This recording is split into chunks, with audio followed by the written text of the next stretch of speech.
Hello ನಮಸ್ತೆ, ನಾನು doctor Sadananda Rao.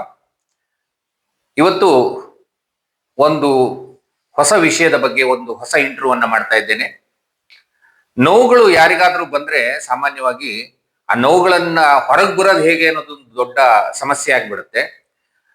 ಎಲ್ಲಾ ರೀತಿಯ ಚಿಕಿತ್ಸೆಗಳನ್ನ ತೆಗೆದುಕೊಂಡ ನಂತರದಲ್ಲಿ ಕೆಲವರು ನಮ್ಮ ಲೇಸರ್ ಚಿಕಿತ್ಸೆಗೆ ಬರ್ತಾರೆ.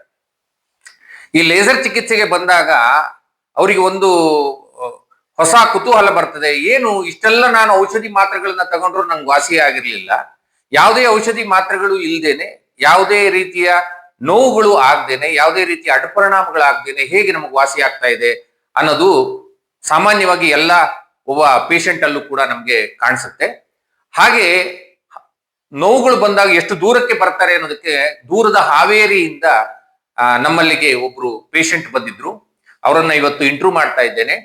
ಅವರು ಸೊಂಟದ ನೋವಿನಿಂದ ಹಲವಾರು ದಿವಸಗಳಿಂದ ಟ್ರೀಟ್ಮೆಂಟ್ ಅನ್ನ ತಗೊಂಡು ಬೇರೆ ಬೇರೆ ವೈದ್ಯಕೀಯ ಚಿಕಿತ್ಸೆಗಳನ್ನ ಪಡ್ಕೊಂಡು ಯಾವುದರಲ್ಲೂ ಅವರಿಗೆ ಫಲಕಾರಿ ಆಗದಿದ್ದಾಗ ಒಂದು ರೀತಿಯಲ್ಲಿ ಮಾನಸಿಕವಾಗಿಯೂ ಕೂಡ ಸ್ವಲ್ಪ ಅವರು ಹೆದರು ಬಿಟ್ಟಿದ್ರು. ಏನಪ್ಪಾ ನನ್ನ ಮುಂದಿನ ಭವಿಷ್ಯ ಏನು?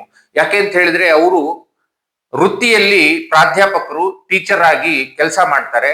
ಅವರ ಕೆಲಸವನ್ನು ಕೂಡ ಮಾಡ್ಲಿಕ್ಕೆ ಆಗೋದಿಲ್ವೇನೋ, ಯಾಕಂದ್ರೆ ಹಲವಾರು ಮಕ್ಕಳಿಗೆ ಪಾಠ ಮಾಡಬೇಕು, ನಿಂತ್ಕೊಂಡು ಪಾಠ ಮಾಡಬೇಕು ಅಂತ ಹೇಳಿದಾಗ ಸಾಮಾನ್ಯದ ಕೆಲಸ ಅಲ್ಲ.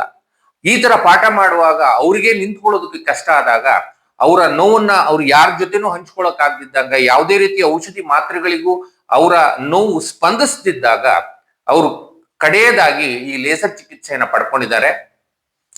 ಲೇಸರ್ ಚಿಕಿತ್ಸೆಯನ್ನ ಪಡ್ಕೊಂಡ ನಂತರದಲ್ಲಿ ಅವರು ಬಹಳ ಖುಷಿಯಲ್ಲಿದ್ದಾರೆ. ಈಗ ಅವರ ನೋವು ಅಂತಕ್ಕಂಥದ್ದು ಸಂಪೂರ್ಣವಾಗಿ ವಾಸಿಯಾಗಿದೆ. ಅವರಿಗೆ ಹೇಗಾಯ್ತು, ಏನಾಯ್ತು ಅನ್ನೋದನ್ನ ಅವ್ರ ಜೊತೆನೆ ನಾನು ಮಾತಾಡ್ತಾ ಹೋಗ್ತೀನಿ. ಈಗ ಅವರನ್ನ ಮೊದಲನೇದಾಗಿ ವೆಲ್ಕಮ್ ಮಾಡ್ತಾ ಇದ್ದೀನಿ. ನಮಸ್ತೆ ಮಂಜುಳಾ ಅವರೇ. ನಮಸ್ತೆ ಸರ್. ಹೇಳಿ, ನೀವು ಹಾವೇರಿಯಿಂದ ನಮ್ಮ ಲೇಸರ್ ಟ್ರೀಟ್ಮೆಂಟ್ ಗೆ ಬಂದ್ರಿ. ಏನಾಗಿತ್ತು ನಿಮ್ಗೆ? ಮೊದಲು ಲೇಸರ್ ಟ್ರೀಟ್ಮೆಂಟ್ ಗೆ ಬರ್ಲಿಕ್ಕೆ ಮೊದಲು ಯಾವ ರೀತಿಯ ನೋವಿತ್ತು?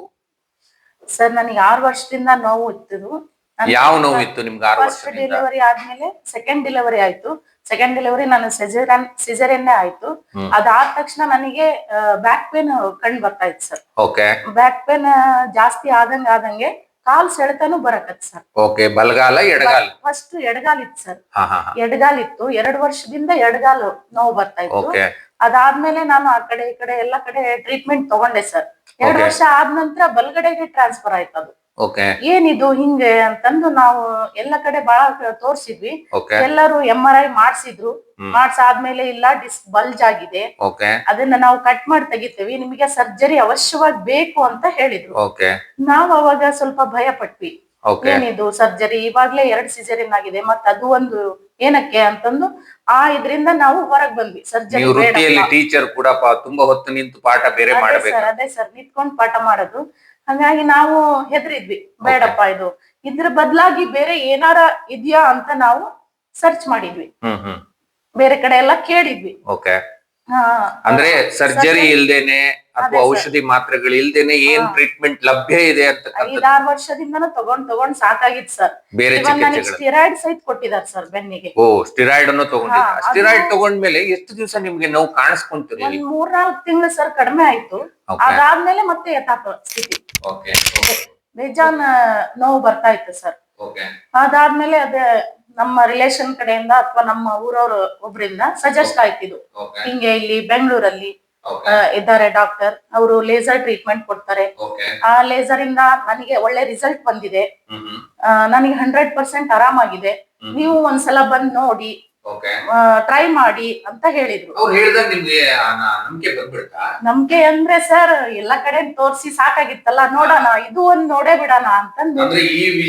ಟ್ರೀಟ್ಮೆಂಟ್ ನಿಮ್ಗೆ ಏನ್ ವಿಶೇಷ ಅನಿಸ್ತು? ಎಲ್ಲಾ ಟ್ರೀಟ್ಮೆಂಟ್ ಅನ್ನ ನೋಡಿದ್ರಿ? ಹಾ ಸರ್, ಬಂದಾಗ ನಮ್ಗೆ ಸ್ವಲ್ಪ ಭಯ ಇತ್ತು. ಏನಂದ್ರೆ ಏನ್ ಲೇಸರ್ ಇದು, ಏನಾರು ಆಗುತ್ತಾ ಅಥವಾ ಸೈಡ್ ಎಫೆಕ್ಟ್ ಆಗುತ್ತಾ ಆತರ ಭಯ ಇತ್ತು ಸರ್. ಮತ್ತೆ ಇಲ್ಲಿ ಬಂದ್ಮೇಲೆ ಸರ್ ನಮಗೆಲ್ಲ ಅದ್ರ ಬಗ್ಗೆ ಡೀಟೇಲ್ ಆಗಿ ವಿವರಣೆಯನ್ನ ಕೊಟ್ರು. ಅದಾದ್ಮೇಲೆ ನಾವು ತಗೊಳಕ್ಕೆ ಶುರು ಮಾಡಿದ್ವಿ ಸರ್. ನಂದೀಗ 37 ಸೆಷನ್ಸ್ ಆಗಿದೆ. ಈ 37 ಸೆಷನ್ ಅಲ್ಲಿ ನಾನ್ ಮುಂಚೆ ಇದ್ದದ್ಕಿಂತ ಇವಾಗ ಎಷ್ಟೋ ಉತ್ತಮ ಆಗಿದ್ದೀನಿ ಸರ್. ಅಂದ್ರೆ ಎಷ್ಟು ಉತ್ತಮ ಅಂತ ಹೇಳಿದ್ರೆ ನಿಮ್ಗೆ ಆ ರೇಡಿಯೇಟಿಂಗ್ ಪೇನ್ ಈಗ ಹೇಳಿದ್ರೆ ನಿಮ್ ಕಾಲಲ್ಲಿ ಜೋಮ್ ಬರ್ತಾ ಇತ್ತು ಅದೇ ನೋವು ಸರ್ ಕಡಿಮೆ ಮೇಲೆ ಸೊಂಟದಿಂದ ಹಿಡಿದು ಪಾದದವರೆಗೂ ಸಹಿತ ನಂಗೆ ಫುಲ್ ಸೆಳೆತ ಬರ್ತಾ ಇತ್ತು. Squeezing pain. ಅದೇ ಸರ್ ಜೋಮ್ ಹಿಡಿಯೋದು, ಮುಂದೆ ಹೋಗಕ್ಕೆ ಆಗ್ತಿರ್ಲಿಲ್ಲ, ಸಡನ್ ಆಗಿ ಕೂತ್ಕೋಬೇಕಾಗಿತ್ತು ನಾನು. ಇವಾಗ ಪರವಾಗಿಲ್ಲ ಸರ್, 1 ಕಿಲೋಮೀಟರ್ ತನ ಒಟ್ಟ ಎಲ್ಲಿ ಕುಂದ್ರಲಿಲ್ಲಂಗೆ ನಡೀತೀನಿ ಸರ್, ಆರಾಮಾಗಿ ನಡೀತೀನಿ. ಜೋಮ್ ಹಿಡಿಯೋದೆಲ್ಲ ಹೋಗಿದೆ. ನೀವು ಏನು ಔಷಧಿ ತಗೊಳ್ತಿಲ್ಲ? ಏನು ಔಷಧಿ ಇಲ್ಲ ಸರ್, ಬರೀ ಲೇಸರ್ ಟ್ರೀಟ್ಮೆಂಟ್ ಅಷ್ಟೇ. ಇದರಿಂದ ಯಾವುದೇ ಅಡ್ಡ ಪರಿಣಾಮ ನನಗೆ ಯಾವ್ದು ಗೋಚರ ಆಗಿಲ್ಲ ಸರ್. Okay okay. ಅಂದ್ರೆ ನಿಮ್ಗೆ ಅವ್ರು ಮೊದಲು ಸಜೆಸ್ಟ್ ಮಾಡಿದ್ರು, ಅದ್ರ ನಂತರದಲ್ಲಿ ನೀವು ಬಂದ್ರಿ. ಅಷ್ಟು ದೂರದಿಂದ ನೀವು ಇಲ್ಲಿ ಬಂದು ಟ್ರೀಟ್ಮೆಂಟ್? ಹಾ ಸರ್, ನಮಗೆ ಬರೋದು ಹೋಗೋದು ಸ್ವಲ್ಪ ಪ್ರಾಬ್ಲಮ್ ಇತ್ತು. ಆದ್ರೂ ನಮ್ಗೆ ಸರ್ ದೂರದಿಂದ ಬರ್ತೀರಾ ಅಂತಂದು ನಮಗೆ ತಕ್ಕಂಗೆ ಟ್ರೀಟ್ಮೆಂಟ್ ಅನ್ನ ಶುರು ಮಾಡಿದ್ರು. ಬಟ್ ಈಗ ನಿಮ್ಗೆ ಕಂಪ್ಲೀಟ್ ಆಗಿ ಒಂದು 80% ವಾಸಿ ಆಗಿದೆ. ಹಾ ಸರ್, 80% ಆರಾಮಾಗಿದೆ. Okay okay. ಈಗ ನಾವು ಏನಿಲ್ಲ 1 ಕಿಲೋಮೀಟರ್ ವರೆಗೆ ಆರಾಮಾಗಿ ನಡೀತೀರಾ? ಹಾ ಸರ್. ಈಗ ನಿಮ್ಗೆ ಸರ್ಜರಿ ಮಾಡಿಸ್ಕೋಬೇಕು ಅಂತ ಹೇಳ್ತಿರೋರಿಗೆಲ್ಲ ಏನ್ ಹೇಳ್ತೀರಾ? ಇಲ್ಲ ಸರ್, ಎಲ್ಲಾ ವ್ಯೂವರ್ಸ್ಗೆ ಹೇಳೋದೊಂದೇ ನಾನು, ಯಾರು ಸಡನ್ ಆಗಿ ಡಿಸಿಷನ್ ತಗೋಬೇಡಿ. ಡಾಕ್ಟರ್ ಹೇಳಿದ್ರು ಇಲ್ಲಪ್ಪ ನನ್ಗ ಸರ್ಜರಿ ಮಾಡಿಸ್ಬೇಕು, ಮಾಡಿಸ್ದೇ ಇದ್ರೆ ನಿಮ್ ನಡೆಯೋದೇ ಇಲ್ಲ, ಮುಂದಕ್ಕಾದ್ರೂ ನೀವು ಬರ್ತೀರಿ ಅಂತ ಯಾರು ಹೇಳ್ತಾರೆ, ಸ್ವಲ್ಪ ಟೈಮ್ ತಗೊಳ್ಳಿ. ಟೈಮ್ ತಗೊಂಡು ಇಂಥವಕ್ಕೆಲ್ಲ ಒಂದೊಂದು ಅವಕಾಶವನ್ನ ಕೊಟ್ಟು ನೋಡಿ. ಕೊಟ್ಟಾದ್ಮೇಲೆ ನಿಮ್ಗೆ ರಿಸಲ್ಟ್ ಗೊತ್ತಾಗುತ್ತೆ. ಯಾಕಂದ್ರೆ ನಾನು ತಗೊಂಡಿರೋಳೆ ಹೇಳ್ತಾ ಇದ್ದೀನಿ, 100% ರಿಸಲ್ಟ್ ಈ ಲೇಸರ್ ಟ್ರೀಟ್ಮೆಂಟ್ ಅಲ್ಲಿ ಇದೆ. ಯಾವುದೇ ಅಡ್ಡ ಪರಿಣಾಮನೂ ಇಲ್ಲ, ನೀವು ಆರಾಮಾಗಿ ಇದನ್ನ ತಗೋಬಹುದು. ನಮಸ್ತೆ. ಕೇಳಿದ್ರಲ್ಲ ವೀಕ್ಷಕರೇ, ಮಂಜುಳಾ ಅವರ ಮಾತಿನಲ್ಲಿ ಎಷ್ಟು ಕಾನ್ಫಿಡೆನ್ಸ್ ಇದೆ ಅಂತ ಹೇಳಿ ನಿಮ್ಗೆ ಬಹುಶಃ ಅರ್ಥ ಆಗಿರ್ಬೋದು. ಲೇಸರ್ ಅಂತಕ್ಕಂಥದ್ದು ಒಂದು ಹೊಸ ಟೆಕ್ನಾಲಜಿ. ನಮ್ಮ ದೇಶದಲ್ಲಿ ಇದರ ಬಗ್ಗೆ ಇನ್ನು ಸರಿಯಾದಂತ ಮಾಹಿತಿ ಜನರಲ್ಲಿ ಇಲ್ಲ. ಹೊರದೇಶಗಳಲ್ಲಿ ಇದನ್ನ ಅತಿಯಾಗಿ ಬಳಸ್ತಾರೆ. ಯಾಕೆಂತ ಹೇಳಿದ್ರೆ ಇವತ್ತು ನಮ್ಗೆ ಕಲುಷಿತ ಗಾಳಿ, ಕಲುಷಿತ ನೀರು, ಕಲುಷಿತ ಆಹಾರ, ಅದ್ರ ಜೊತೆಗೆ ಔಷಧಿ ಮಾತ್ರೆಗಳನ್ನು ಅತಿ ಹೆಚ್ಚಾಗಿ ನಾವು ಉಪಯೋಗ ಮಾಡ್ತಾ ಹೋದ್ರೆ ದೇಹದ ಇಮ್ಯೂನ್ ಸಿಸ್ಟಮ್ ಅಂತಕ್ಕಂಥದ್ದು ಇನ್ನೂ ಹಾಳಾಗುತ್ತೆ. ಖಂಡಿತ ಯಾರು ಕೂಡ ಈ ರೀತಿಯ ಸರ್ಜರಿಯನ್ನ ಯಾರಾದ್ರೂ ಸಜೆಸ್ಟ್ ಮಾಡಿದಾಗ ನಿಮ್ಗೆ ಮೈಲ್ಡ್ ಆಗಿ ಡಿಸ್ಕ್ ಬಲ್ಜ್ ಆಗಿದೆ, ಗ್ರೇಡ್ 1, ಗ್ರೇಡ್ 2, ಗ್ರೇಡ್ 3 ಇದೆ, ಅಥವಾ ಆತರ ಸಣ್ಣದಾಗಿ ನಂಗೊಂದು 6 ತಿಂಗಳಿಂದ 3 ತಿಂಗಳಿಂದ ನೋವು ಬರ್ತಿದೆ ಅಂತ ಹೇಳಿದ್ರೆ ಖಂಡಿತ ಡೈರೆಕ್ಟ್ ಆಗಿ ಸರ್ಜರಿಗೆ ಹೋಗ್ಬೇಡಿ. ಹಲವಾರು ಆಲ್ಟರ್ನೇಟಿವ್ ಥೆರಪೀಸ್ ಇವತ್ತು ಅವೈಲಬಲ್ ಇದೆ.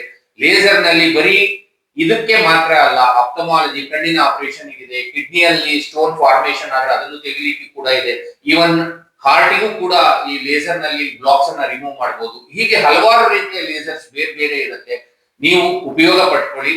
ಇನ್ನೂ ಹೆಚ್ಚಿನ ಮಾಹಿತಿ ನಿಮ್ಗೆ ಬೇಕು ಅಂತ ಹೇಳಿದ್ರೆ ನಮ್ಮ ವೆಬ್ಸೈಟ್ www.mybodycoldlaser.com ಗೆ ಭೇಟಿ ನೀಡಿ. ನಮಸ್ತೆ.